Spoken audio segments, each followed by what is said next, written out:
A very good morning to you. This is extremely shocking that this attack, this targeted attack on Jews was being planned by this particular citizen who has now been nabbed exactly after 1 year of that attack by Hamas.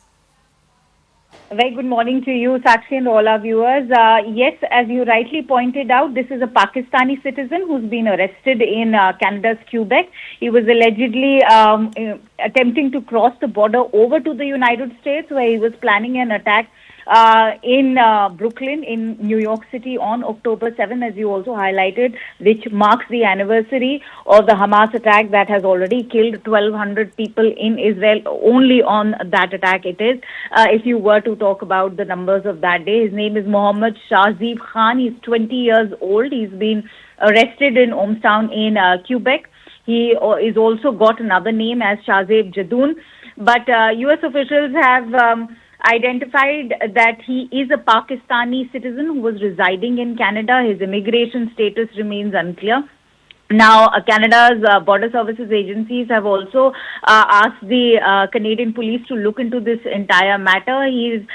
They've gathered a lot of information where he's known to have told undercover officers that he was planning this ISIS attack in Toronto, but the attack was meant for Brooklyn, where he was in fact planning to target Jews in Brooklyn during that attack, and now he has been re-arrested as well. Apart from the 3 terrorism charges that have been slapped on him in Canada, he's been re-arrested and he'll be appearing in a Montreal court on September of 13.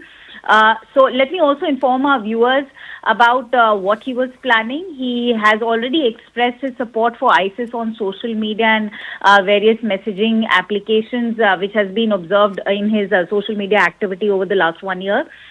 He's also claimed that New York was perfect to target Jews because it has the largest Jewish population in America.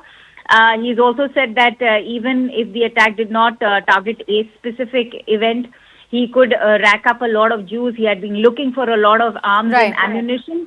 Important to also highlight that this is not the first time people in Canada have, or immigrants have planned out such similar attacks. When they plan to cross over to the US, we are already aware of the rising anti-Semitism against Jews in Europe and the United States and Canada as well.